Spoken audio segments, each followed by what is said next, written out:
ભારતની અગ્રણી theatre company facility theatre ગર્વપૂર્વક હમારે રામ રજૂ કરે છે, જે મહાકાવ્ય પ્રમાણનો થિયેટર એક્સ્ટ્રાવેગેન્ઝા છે.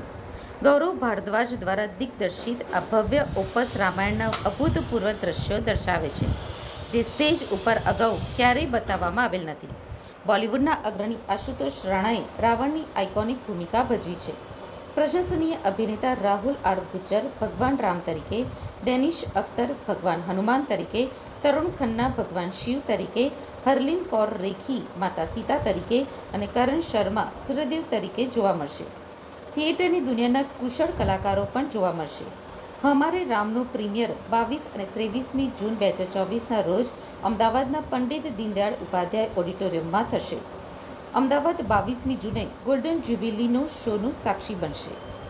શ્રાવ્ય અનુભવને શ્રેષ્ઠ બનાવવા મહાન ગાયકો કૈલાશ ખેર, શંકર મહાદેવન અને સોનુ નિગમે હમારે રામ માટે વિશિષ્ટ રીતે રચાયેલી મૂળ રચનાઓમાં તેમના અવાજોનું યોગદાન આપ્યું છે.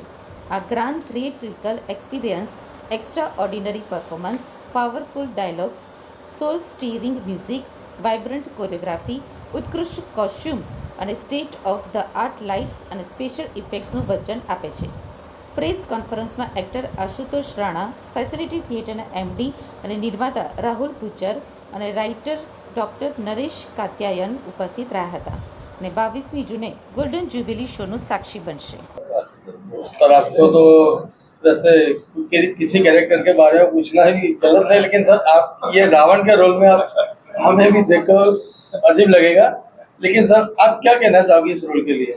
हम ये कहना चाहेंगे, इस शो के लिए कहना चाहेंगे कि हमारे राम जो है नाटक, इसको आप सपरिवार देखें और ये मेरा विश्वास है कि जो कृति देख के आपके आनंद में वृद्धि हो जाए, आपकी दृष्टि और दृष्टिकोण में विस्तार हो जाए, तो निश्चित रूप से वह रचनात्मक कृति अपने आप में सफल हो जाती है. और ऐसा मेरा विश्वास है कि अगर आप हमारे राम देखने आएंगे तो निश्चित रूप से आपके आनंद में वृद्धि तो होने ही वाली है. सर आपने बताया राम और रावण दोनों महान नारे, क्या आपका नारे जो बात आपने बताई किससे हो रही?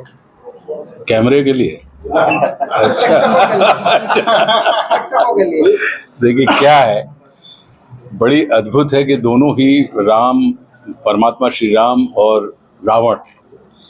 रावण देवादिदेव महादेव के भक्त थे, तो परमात्मा श्री राम भी महादेव के उपासक थे.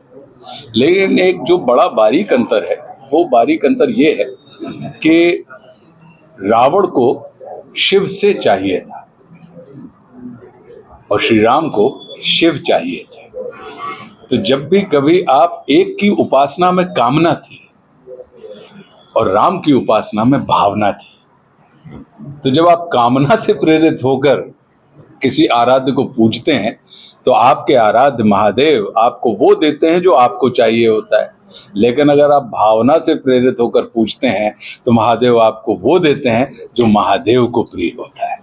तो मेरे ख्याल से ये जो अंतर है, रावण को अपने ज्ञान का अहंकार था, तो परमात्मा श्री राम को अहंकार का ज्ञान था. तो बड़े बारीक जो अंतर हैं, इसी से एक जो है वो वंदन का विषय हो गए और दूसरा जो है वो क्रंदन का कारण हो गया. जबकि अगर देखा जाए तो दोनों ही महादेव के दरबार में भक्ति भाव से खड़े हुए थे. तो ये आपके जीवन की जो अप्रोच होती है, आपके जीवन की जो यात्रा होती है, आपका गंतव्य ही नहीं, आपका मंतव्य बड़ा महत्वपूर्ण होता है.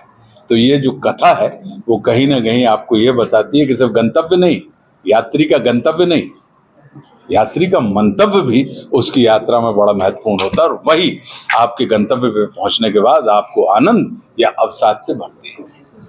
शिव तांडव की आपकी दो पंक्तियां विशेष हैं, अशेष हैं, प्रशेष हैं, विशेष हैं, जो उनको जैसा साध ले वे उसके जैसा भेष है. वे नेत्र सूर्य देवता का, चंद्रमा का भाल है. विलय विवे प्रलय विवे अकाल महाकाल है. उसी के नाथ हो गए जो उनके साथ हो लिया, वही के हो गए हैं वे. जहाँ सुना शिव शिवम डमन डमन डमन डमरू कह रहा शिव.